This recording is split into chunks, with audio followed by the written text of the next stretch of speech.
Omutemu. Gayi Mutemu. Tuli mu kamera tukole. Manyi ndabo otande. Manyi ndabo otande. Oyo Gayi Mutemu. Manyi ndabo otande sana. Bible gamba. Alisamu ne kitala alifachi. Alifa kitala.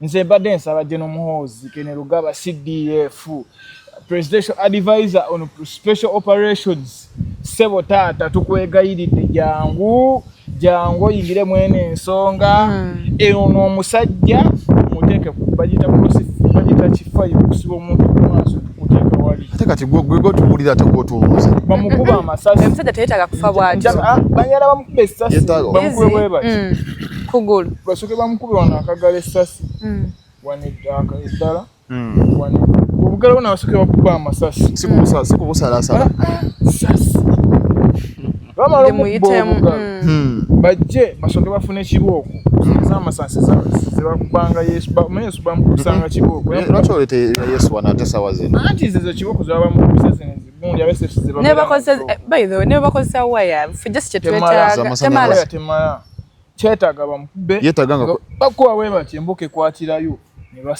yetaganga kwira amasanyalaze si kye wale ogenze ko maje nga mpulira oli mutu bamale bafuna amasanyalaze ayinza okuba waseemwayi bamuteeke ku sajja mukambo bamuteeke ku 80 phase 10 phase akalaba ku 3 phase tuli ku 4 phase kati tuli ku 4 phase yes egonde kyaliyo akalaba kakyaliyo akalaba je kali gezi awuli anga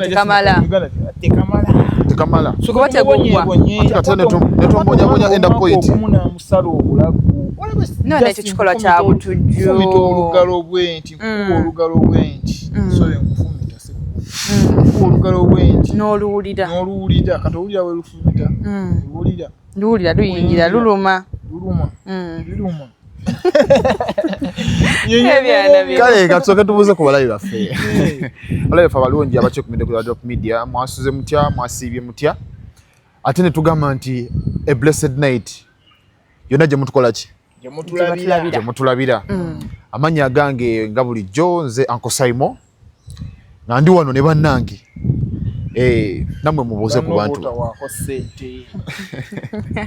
nenze ngamba we ssente kibulamu kale tugenda kuterezaamu kale amanya n'eddoboozi Mugabe Godwin aka Zone Media ntandise n'omusajja omuwanvu wakabiga 70 was that necessary mulungi Florence Nasolo ani ddala mpozi Mutesi Florence Nasolo aka Ebelo Tess manyanga olina mangi muvandimwe ligatteko nalyo muvandimwe nedda ate wakabaka ate nave okitegera ekintu ekyobuzabuza abalabi baffe nze ndi mumbejja yeddira empologoma akabbirongo yeddira empologoma ndi muzaana wa kabaka kyekyo mukama wange sokotambulemu ng'omuganda awo ebintu nagamba tusoke tubireke olaba kati ebintu ebyo akagereka tuvudde ku nnono tugenze tuva ku nnono kati omuntu ayinza okulowooza mbu ndi mukulu nnyo mwagala okunkaddiya zijukadde tunakuyita mukulu wali onzisi ate kale bwe bukeredde olwaleero okusawa zibadde mwenda ng'obudde tannabuuza ku bantu nababuuzizza tubalamusizza nnyo abalabi baffe tubalamusizza that means that fenna mwenna omwana ono simuganda kale tunulako eri notunako nefena notulamusaako tubalamusizza mwenna abalabi baffe aba Drop Media tuze ne program yaffe behind the doors ebintu nga mpulira bikakali kale mukama wange so abalabi baffe abakyekumidde ku Drop Media tugamba nti mukola kyamaanyi nnyo era tubaagala nnyo mwaba tufudde kye tuli era nga tuli basanyufu nnyo okubaweereza amanya Florence Mutesi eke Nasolo Belotes omuzaana wa kabaka kale nga tumaze okubabuuzaako obudde we bukeredde olunaku lwaleero ku makya essaawa zibadde mwenda tusukukidde mawulire agabadde ag'ennaku eri deputy spokesperson w'ekibiina kya National Unity Platform omwami Alex Waiswa Mufumbilo aviiriddwako mukyala we atuvudde ku maaso.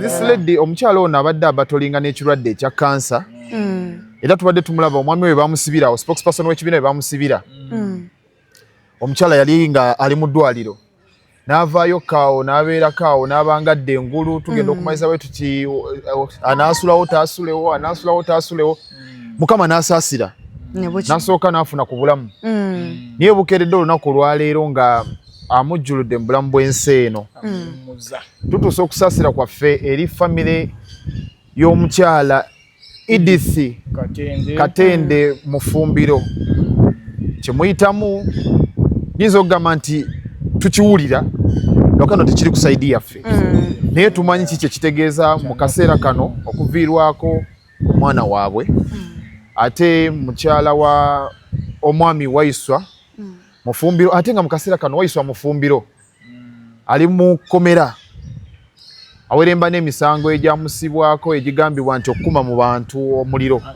egyo bagimugyako kati alina unlawful drilling kati so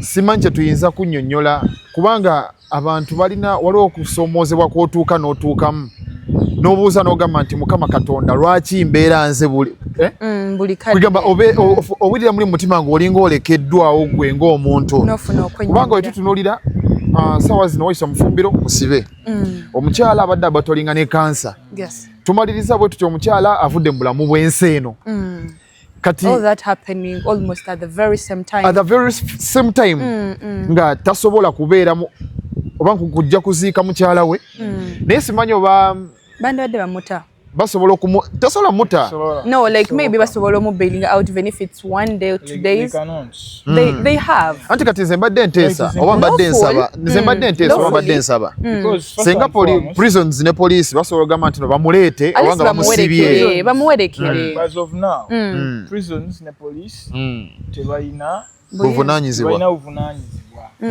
aminako obuvunaanyizibwa kati ye judiciary obuvunaanyizibwa prisons bweyina ku Alex Waiswa Mufumbilo nti bamukuumira mu kkomera but all in all basubmitting at gundi wa the public prosecution file yo jeri omusanga kugenda mu maaso naye aziga basaba bail bamumye bail it is unfortunate nti omukyala wa Afude nga mukaseera bw'abadde asabira bail okumala emirundi egisukka mu 10 n'omusobyo nga bakigimumye nenda katerera bamwami like easy let them okay just have some humanity kati kitwale bwetu and the law has no humanity law has no humanity kati law has to be law let me there are certain things okay nedda kale katujjawo humanity and everything let them put themselves into his shoes because this is not a murder thing or maybe bwafuluma agenda you know something is going to happen let them escort him to send like omuwerekera kawerekere mukyala wait just a simple thing okay it's a request if it is possible there is a woman same as naye ali mu UP even Machete I think close to someone a very important person and up now he's still there. No chance was granted to him. There is no, let me tell you, the law does not have mercy. And also Chibalama's wife also passed away. Yes. Na even actually we don't know where tetumanyi Chibalama wajali. Teri amanyi Chibalama jali. Mukyala we yafa mu bulamu bw'ensi eno. Abaana weebali. So in this country there is nothing like mercy. Kangambe nti obulumi government bweteeka ku bantu. You are against the government. The government will do all things to make sure that if I'm doing something to the government, you also don't do it. And there are some of the things that they will take you, they lose someone and they will not release you, whether you want, whether you don't want. Because first and foremost, I'm going to tell you, Waiswa Mufumbilo yenga na ye taswabiriza gena mu negotiations okulaba nga ateewo. The problem is the kind of politics at play in our country is bad politics. That they have said, you guys, the government has your people. What should you do? Let's negotiate for these people to get out of prisons. And the government and this. What kind of negotiation are they trying to talk about? Negotiations that you accept that this and this was done. Yes. Then after you're given a pardon or you're pardoned. Oba kuteesa nti bateese. Yes. Basajja babate. Bana banja bali mu kkomera. Naye kibiina tekiri kuteesa n'okulembeze waabwe tali wili kukola ki kuteesa. That is how bad politics is. Kati ex-Waiswa Mufumbilo kati ye nga yo okuvaayo kati n'ayagala ateese kiba kijamulabika bubi mu public ejamulaba bubi okitegeera tulina this public court eyo public court erina engeri gyesalamu emisango gyayo public opinion gye batya okitegeera Waiswa Mufumbilo n'avaayo n'agamba Mr. Museveni mpondoosi nsaba abantu tasobola kikola tasobola because the politics ali mu ggwanga mubi agamba banandaba batya banakola batya okitegeera ne eno ezera naye n'obulamu bw'abakadde matyabaga because ye Museveni bw'akwata bano abaana bano naddala abo abanene abayagala tukole wamu necessarily si nti ojja tukole wamu eno mu gavumenti naye tusobola okukola wamu ng'oliwo nange ndi wange okitegeera netabeera na kulumbagana oko like attacking one another attacking naye ng'omuwa information ng'olina engeri gy'oattakingamu naye nga totuukira ddala otuukira ddala neno let them know naye nga bwe baba waliwo bano kye bapulaninga leak that information okitegeera of which they are not willing to do so. But I think it is so unfortunate ndi mukyala wa Afude taliwo ayinza omuziika ayinza obutamuziika anti kati ffenna kye tulinza okulaba either banaasobola mu kangamenti pardoning him because kyemmanyi babadde mu kooti is it the beginning of this month no when is today is I think this month omwezi guno nga gutandika and the day they were in court there was so much chaos I recall nzijukira and the ringleader is him so I would surely doubt whether the government can have that kind of mantle. Waiswa Mufumbilo tukusaasiddeko nnyo yonna gy'oli olw'obulumi bw'oyitamu n'olw'embeera eriwo ssaawa zino kyennyamiza eri famire y'omwami Alex Waiswa Mufumbilo ekibiina okutwaliza awamu ekya National Unity Platform na bonna tubagamba nti kitalo nnyo kitalo ddala wajihuni katusabe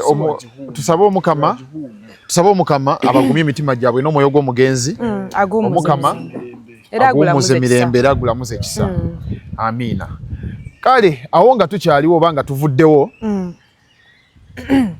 tudda ku mawulire agabadde gasinze okutambula ennyo okuviira ddala ndowooza last week okutuuka olunaku olwaleero bwe tukomeddewo mu kooti ndowooza ssaawa zibadde 2 omwami ono nga tulaba omutemu ono nga bamukomyawo nga bamukomyawo mu kooti ebintu bingi ebigenze nga bivaayo mu kunoonyereza kwe bakoze ne tulaba bye baleese bye boogedde byonna tubiwulidde abantu baffe tubatemeretemere ensonga weetuuse era naki kye bazzaako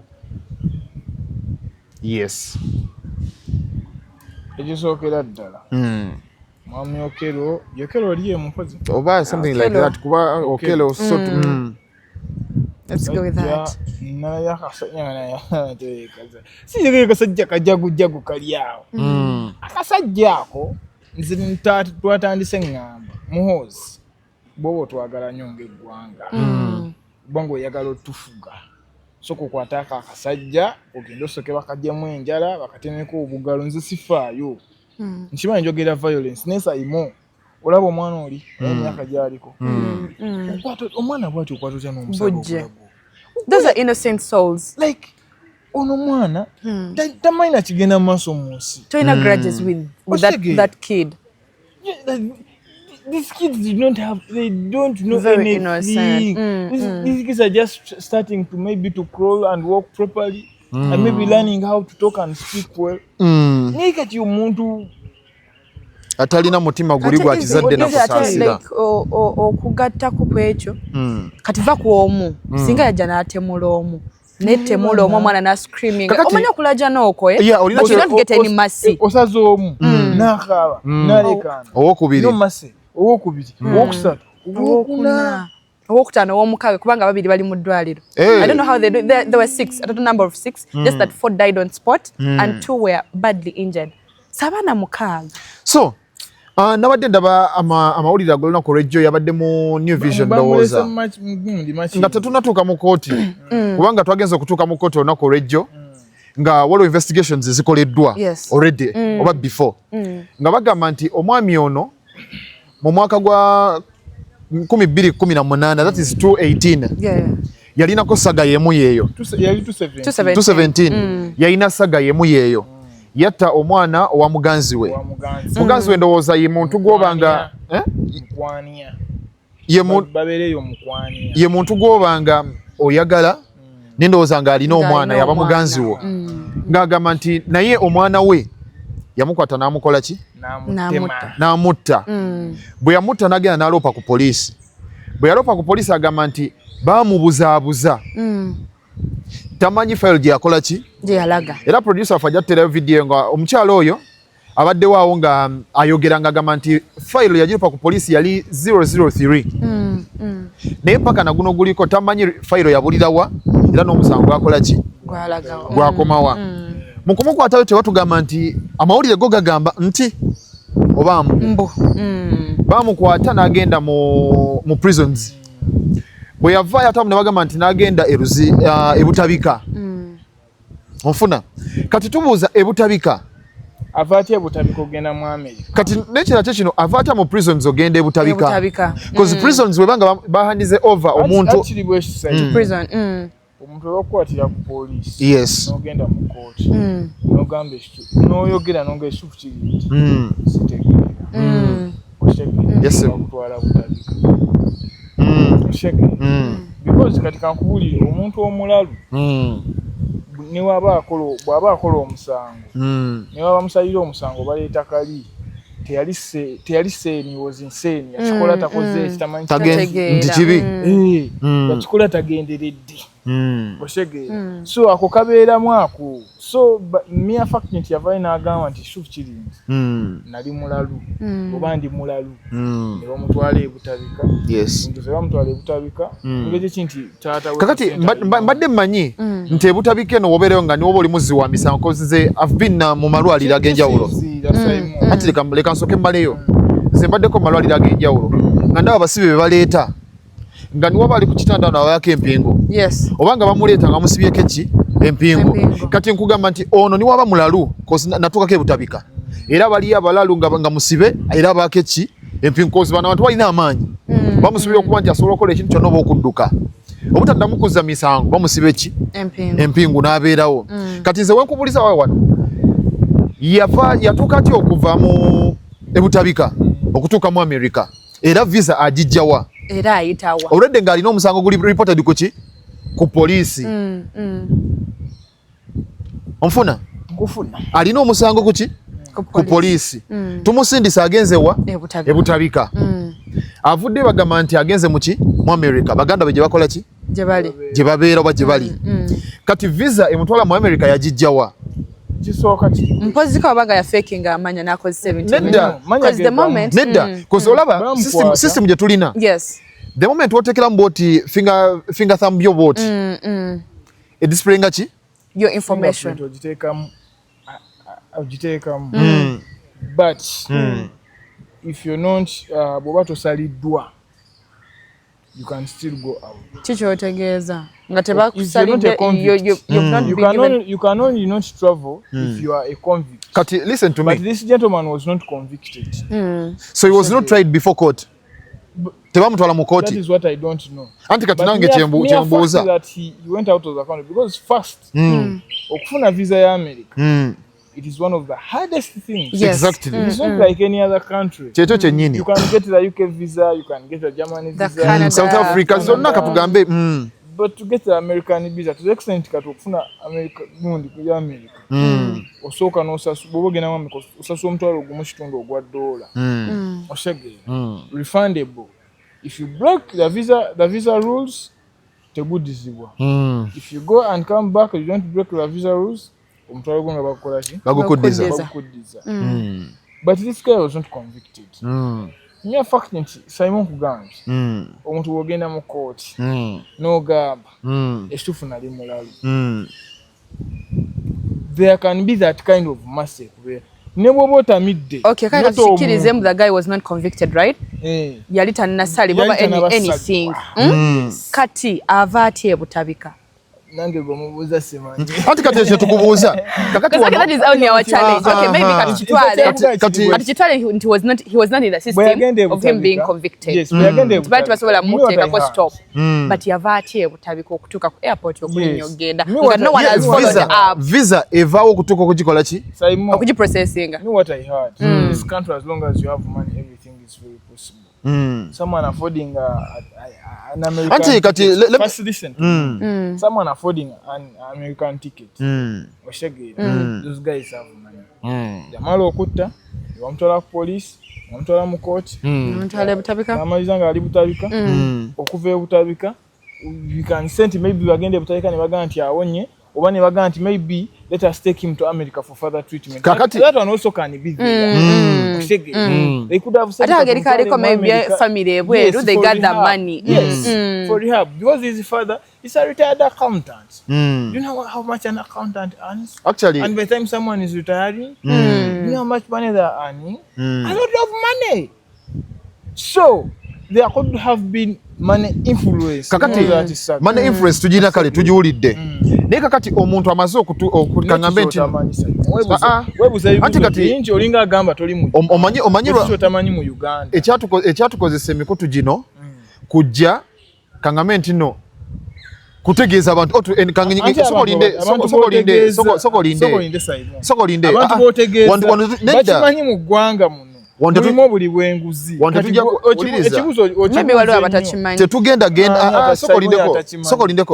genda na bumenyi bw'amateeka nga tugamba okubeera ne ssente siwe tetugenda okubeera lumu nayina gwe nali njogerako naye nga mugamba nalaba yali spokesperson wa police is it Lusoke Chitumwa something ezo reports bakola ku Monday ngenda okulaba nga agamba nti obuzibu emisango newankubadde bweyongedde naye ate abazibe emisango bakoze eki bakendeera bwa ate katuwuliriza abagikola be bagiddingana bakola egisingana because they see there is no hand or stop like gwe wali ogenzeko ku poliisi nali mbaddeyoko wali okimeyeko omuntu ku poliisi ate okuba wali ku poliisi ng'okoze eki okimye ebbaluwa ezaakola iniyo ng'ekola ki nedda wali okimyeko omuntu ku poliisi nali kimyeko omuntu ku poliisi wamukimoota wavayo towaddeeyo gundi sente omujo towaddeeyo sente ogeza amazima navaayo mpaddeyo sente tudde ku kiddako ate okitegedde ate kati obuuza yava atya ebutabiko genda mwami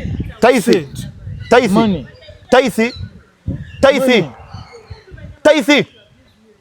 money oshegere it is money kubirako Davis olayo kyakugamba it is money Simon kakati mbadde kati soko lindeko kati you can even compromise the court system. Okay, anyway, no easy kati nati tulemechi wagira kati bogamba boto banga easy soko lindeko banga gamba wechiri and we appreciate everyone should work for money is that everything soko lindeko we all disagree soko lindeko who saying that this should be atayimo soko nze nina mukwano gwange soko gwange actually soko linde Simon Maleyo ate kubanga katulaba byotandise okwogera soko lindeko byotandise okwogera tuli maziga g'abantu bw'ate otandika kuleeta bintu bitategerekeka okitegera ate kati kyenkugamba omwana mukyala wo ono gwe yali ayina omwana we gwe yatta yo omukyala abadde wafu ante kati soko lindeko tusabumitinga tusabumitinga ate kati gwolemeredde okugamba no we are clarifying that's why olaba nti no ne police okitegere nesaimu ekyo kyagezako okubuuza no, maybe we are trying to dig out the detail. No, let me tell you this. Ekintu okimanyi.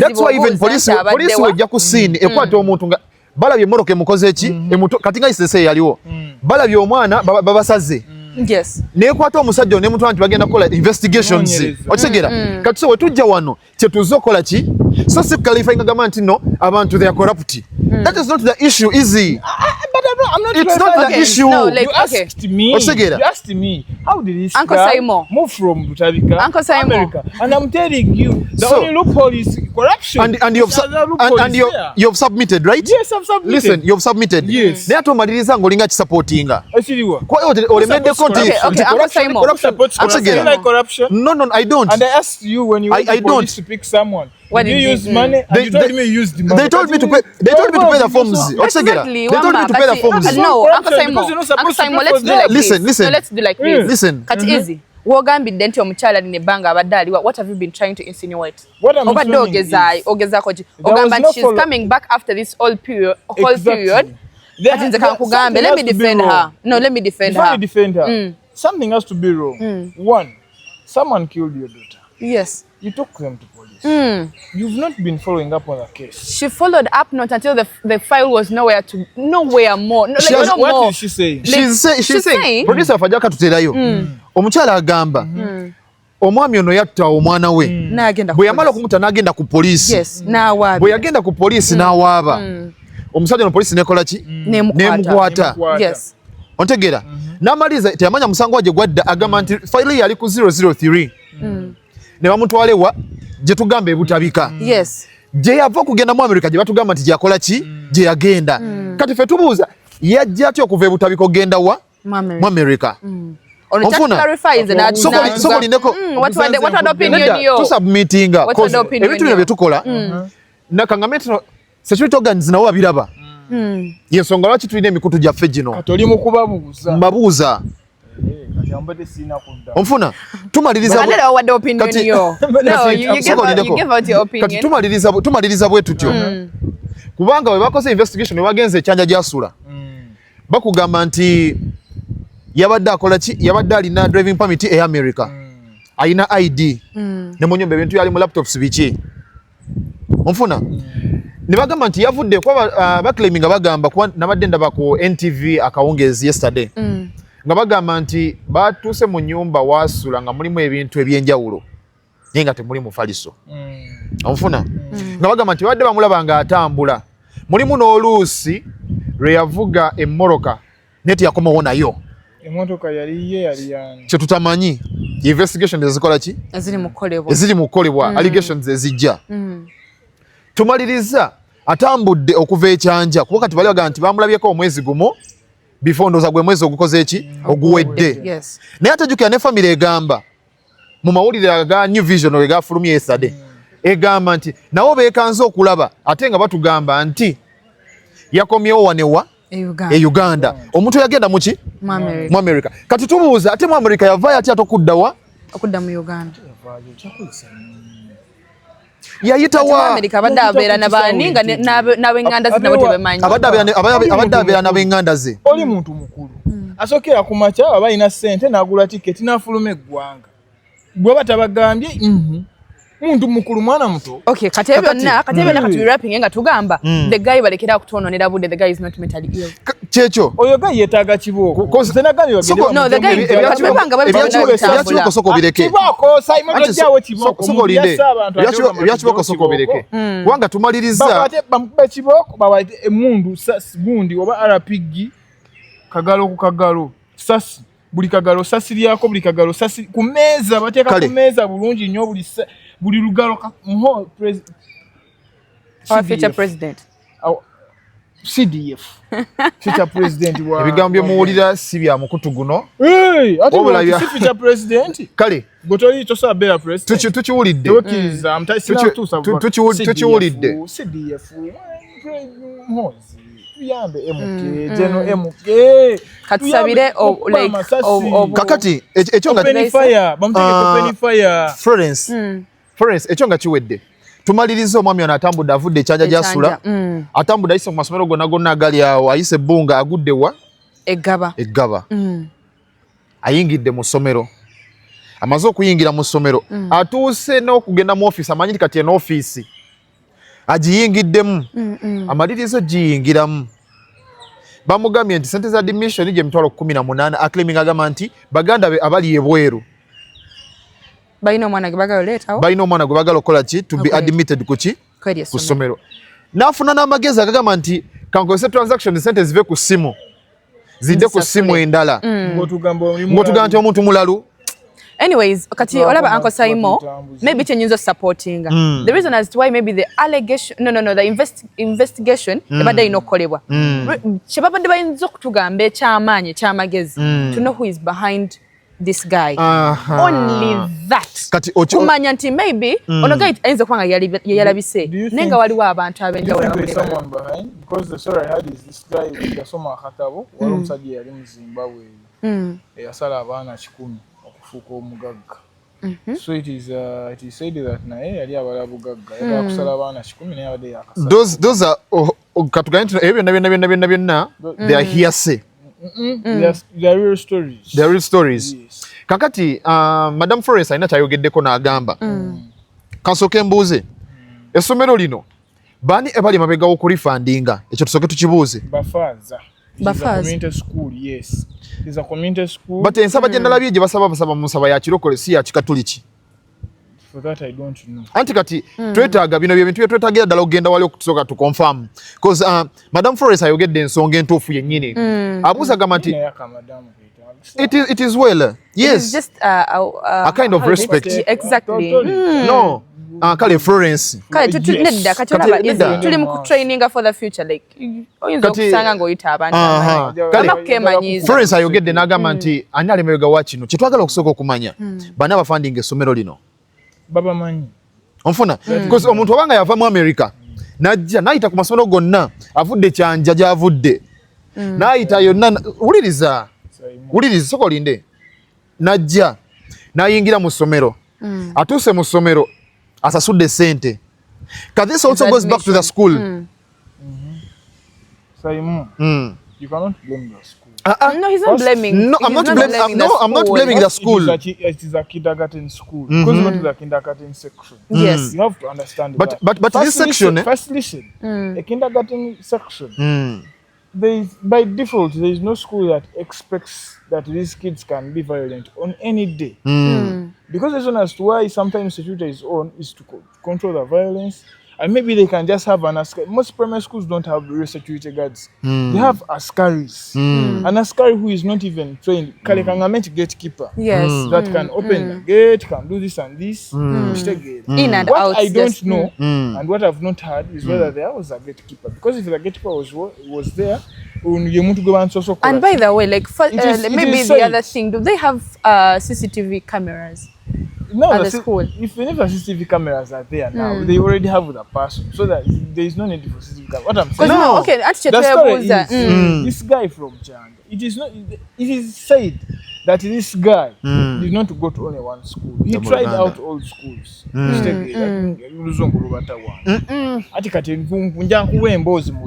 okay, we are fine. Nedda agiteke mu Luganda.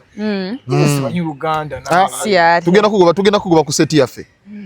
Chigambwa nti Serwambala nno nawe. He's serious. No, the issue si yakuzanyiramu. Chili West. Chigambye ono gayi yave cyane. Naita mutawe nagula ku flares. Kuflo Billy Bennett nya. This guy had tried that school 4 times. That very school? Yes, and it's the first time that he entered. Oshegera okubuuza. So we just about spying and he comes around. No, it is there. We cannot have you. We cannot have you. Then nagenda nakomawo olwo yakoma kwe kuuza admission oshtegera. Yes. Kati bwe yadda akomawo yasose mu office n'asasula emitwalo meka 18. bwe yamaze ogisasula n'afuluma n'agalawo staff room abasomesa bwe bakoze eki mwabadde n'agalawo n'eno ku gate n'ayingira awali abaana wabaddeyo omusomesa kwakiganya nti omusomesa yafumitibwa ali mu ddwaliro yafuna obuvune n'asala omwana asooka n'asala owokubiri kati ono omusomesa bwe yazze ng'agezaako ttaasa bwe bakoze eki okumufumitira okuba enduulu goza ne bakola ki ne bajja abantu abavudde bweru abavudde abali munda. That is what they don't tell us. So most of the things byenjogerako, I've heard them on radio and I've seen them on X. That's why I say Chigambi. Because no one gives you a clear picture. How did this guy enter school? Yes. Kakati, he said 4 times, and the 5th time is when this happened. Kakati, Madam Forest yawada gamba chichino. Nze mbadde ngamba nti bwe tuba tuli wano. Kangambe nti we are addressing issues twogera kati nsonga. Bwe tumala okubuleminga omusajja ono Omutemu nga amaze okukola byonna byakoze. Of which ogutali muze muki? Mulungi omubi. Whereby a deserving okuba nga sawa zino muki? Mufu. Yes. Ku bintu byakoze ki? Byakoze. Because ndaba family bakleminga bagamba nti alina is it sokolinde. But even the family, but let me tell you what I heard. Also the father totally in support, and the father is not Oshegera, because the father is one that was giving out this information. And the issue is, before you say the father, family yonna balina okugisiba. Why?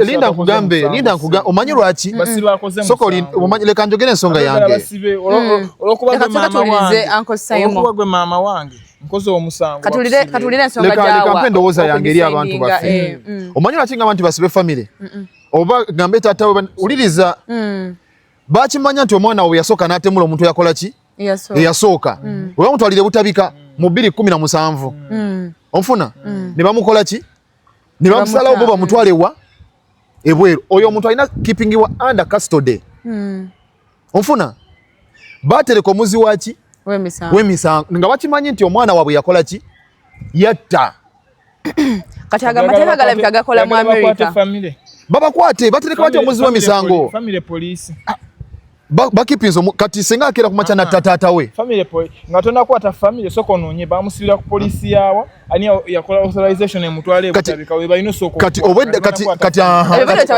obwedde byenkunonyamu otegedde nedda obwedde uliriza kati ekyo kyenkunonyamu otegedde bwogamba nti no kati tukwate abantu so wendeko abantu bali mu tracing obuzibu izi bolina atubulire bato omwana we ya reporting awa oshege because kiringa ekigambibwa nti nayinza obati yakola ki tiyakola follow up. Let me tell you something. Yakola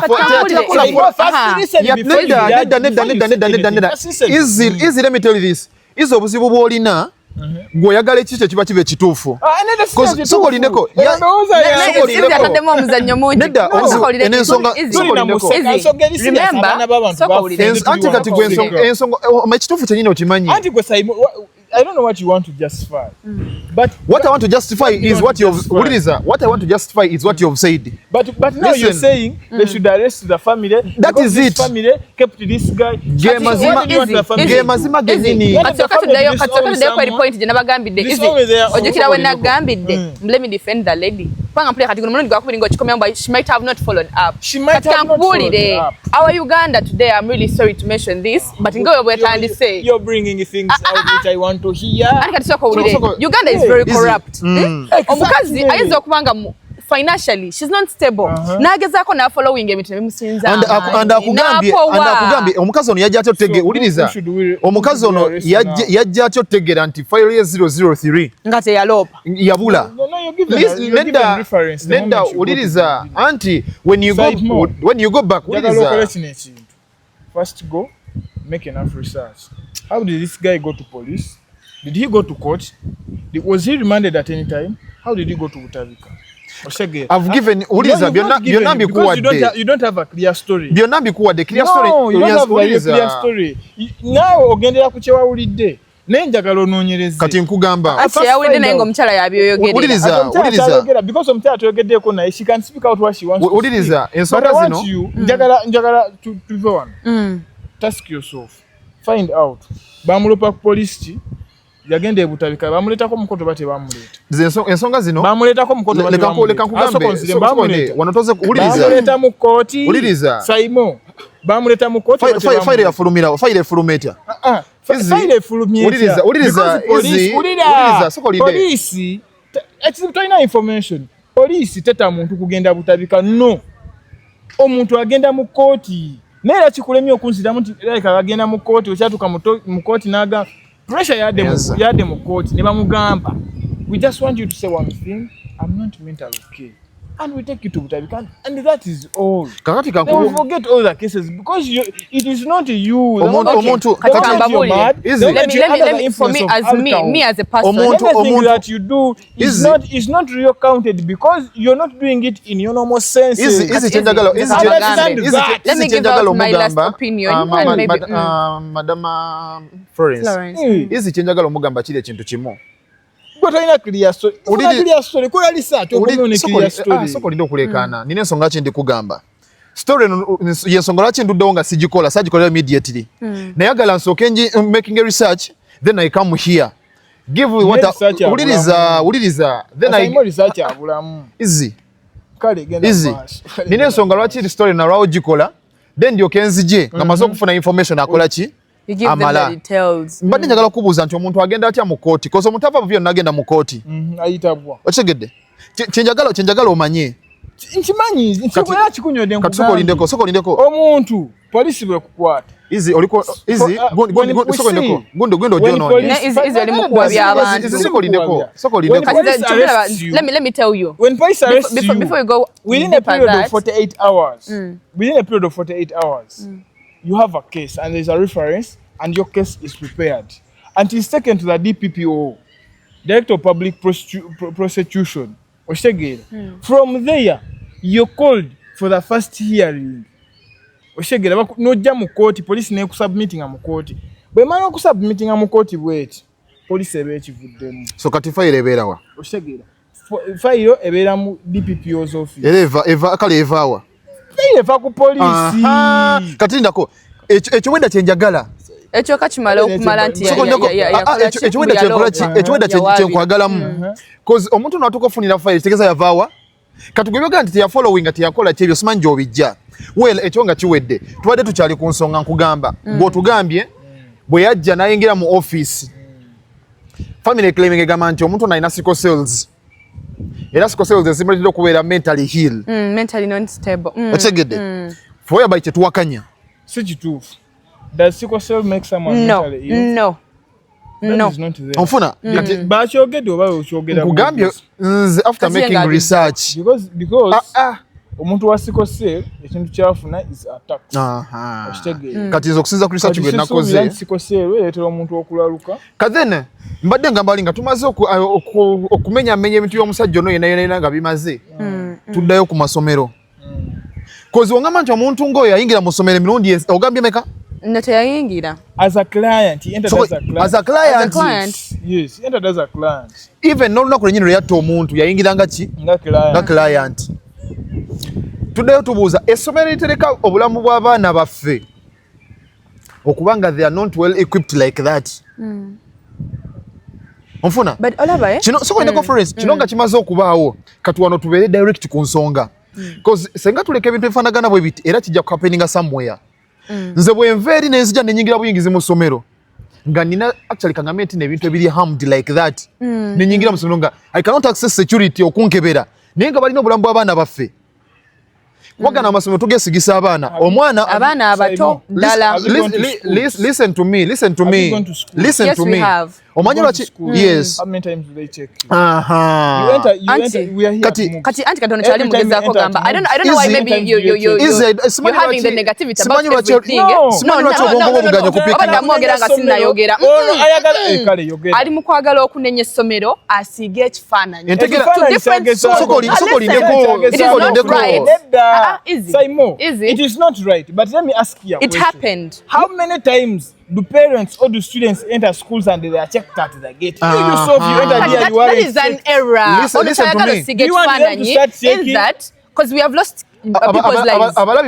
When the minister came and closed the school, the president sent someone who opened the school. Then who is to blame? Because the minister knows that there are standard procedures that we are supposed to follow. You must have security. But now the president has opened the school, so who is to blame? Kakati, you cannot blame them. No. How it happened? Let me tell you, Simon. You have to accept. There can be loophole in security at any time. Oshegere, Museveni, in 1980, bag in the Kabamba,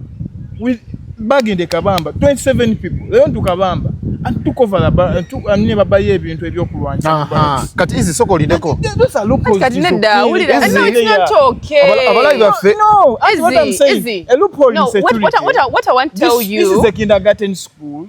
They don't expect that. No, I understand. Anything. No, we understand that they don't expect. But now we have lost children's lives, right? Do you believe that? We believe that. And you accept it. So we have lost lives, and we don't want it to happen again. So we're asking how this guy entered with the padlocks. There is no school that allows security to have guns during the day.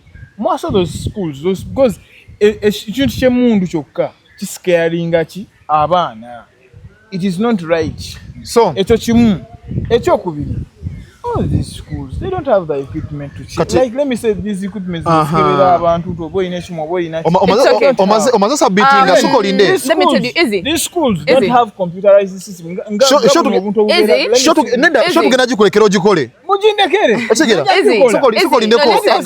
Izzy, speak with the reality. I got to Fanero. I got to Fanero for church, right? Katetuganye byonna biganye tetulina machines, we don't have anything, we don't have computerized things, but there is this checking this. Man, bro, you can hear anything that someone has. No. That is the list we should have. That is the list we should have. Any security personnel. My brother, you don't know what you're talking about. No, turn on a show. What is that? Turn on a show. Turn on a show. You cannot blame a community school for not having. No, listen to me. How do you blame a school? Listen to me. Having security of checking people. Listen to me. You've told us that actually there are loopholes. So these loopholes, we want to fight these loopholes. The loopholes have led to the loss. You and who? When the minister comes and goes to the school and the president opens, so how are you going to fight? Listen to me. Abana ba Afude, we lost lives. And we are actually in a case where people lost lives. And you're joking. You're joking. No, you're joking. What's the getter? No, you're joking. What's the getter? You just don't want to hear reality. No, that is reality. You're joking. You're joking. What's the getter? Uncle, let me tell you. Is this soko holiday? First, is it? You have submitted. What's the getter? No, listen. You have submitted. No. You have submitted. I want you guys to be informed. Be informed. First and foremost, you have to be informed that in any case, the school did not have enough security. So, thank you. Go ahead. Go ahead. That is number one. What's communication? Should I leave you to submit my opinion? You leave me to submit it. My opinion? You keep quiet and submit my opinion. How do you submit my opinion? Exactly. Yes, let me submit. Is okay. Abala you have simanyi mwami ono gyasomera mass communication. Because what can you know actually where kangamenta where reference. Ate mbale where answer simanyi kyotegeeza. Listen to me. I'm listening. You've submitted. We lost lives. It is serious. But this is not what I wanted to submit. Listen to me. What I did not want to submit. Listen to me. You've submitted. Because I'm submitting as an informed person, and that is what you don't want to hear. No, okay. Let's give you a chance. Number one, you're like there were loopholes. Yes, security. Number one. Number two, number two. Which is a problem to all schools, including even big schools and big universities. So what are we going to do? Should we just live with that? That's what we are saying. Should we just live with that? What are we going to do? Listen to me. Do you want us to equip people with guns? It is not only guns. Cause listen. I'm giving the solution to the problem. With padlocks, I don't know whether it was either in the I'm bag giving the solution to the problem. What we can do. And that was a mistake. A community school was wrong. The first thing they would do, let me tell you, when they come in a place like this, the first person to arrest is the HM. Because how do you run a school without security? But we've not had the HM being arrested. We've not had NCM being arrested. So what are you speaking? What are you speaking? Easy. No, shouting is not making any sense here. Let me tell you. Let's go slow. Listen. There could have been security. But there was breach of security. Even banks are robbed you people. What are you talking about? No, easy. Abalabi baffe soko ndeko easy abalabi baffe munatusonyiwa shene hizo soko ndeko abalabi baffe munatusonyiwa shene hizo okubeera empanvu naye kyenjagala tukonfaminge oba twogere izo n'onsonyiwa simanyi nsoma gye wasoma mass communication sigimanyi Onfuna. Because gwe kenyino malogama ntino tulina loopholes mu security. What are we going to do? Should we just leave that to happen? Because we have lost lives. Listen to me. You've submitted. I said I'm not saying anything. You're submitting. We have lost lives. Obulamu bw'abantu bugenze. And tugamba nti amasomero gakoze gatya. Okulaba nga kino tekiddamu kubaawo. Then you come and say that it is in all schools. So what should we just bear the situation? That may happen mu masomero amalala nga asatu. Exactly. So tuli kubuuza, how are schools going to do it? Bagenda kikola batya? Give recommendations now. Because you can't recommendation. Okay, let me recommend. Yes. Even to this smallest community school as you're mentioning, let us have a skilled personnel. Let it just be a mere check, because if you come with a bag, the bag has to be checked. What are you carrying? Number 2, your pockets have to be checked, because we're supposed to have a female and male. For a female lady, let you be checked thoroughly, because of course I will just touch you and I can feel what you have inside. Exactly. So have we even failed to have that smallest? When you're saying guns scare the kids, we're not supporting that, because someone can misuse it. Someone might fire where not necessary. But what we are saying, let there be even the smallest or the littlest skill that one can have. Because if that person was checked, wouldn't have entered with the what? With the padlock. Man, the first chino. Isi njaga tumutegeze. The person can tell my padlock something. You leave them on the table. How many offices have you entered with things that are not supposed to be entered with, and they tell you leave them on the table? Madam Forest, no. Madam Forest chichino. Natural chichino. Bogama tina a community school erina from nursery section, lower primary and upper primary to secondary level. Onfuna. Kati kankubuze. Balina abantu bameka be bakipinga amasomero gaabwe. Abantu bano tuba trusting n'abaana n'obulamu bw'abaana baffe. Omwana ave waka namala emyezi 4 ngali ku somero. Ongamba natosa kwa na security sola kuma mwana wange myezi 4.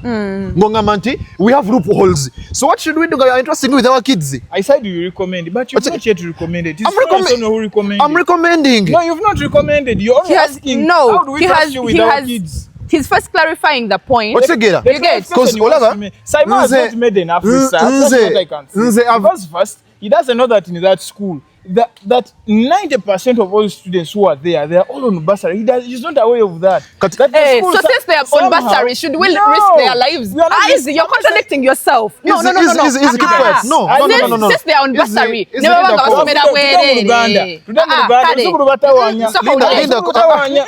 kale twayanziza tetwasoma ndo kigenze wala olusunga tulutegeera.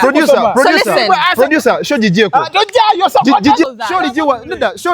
these people bapera n'abana afe okumala emyezi tula wansi. Uncle Simon bideke. Just bideke. And you come back and sit.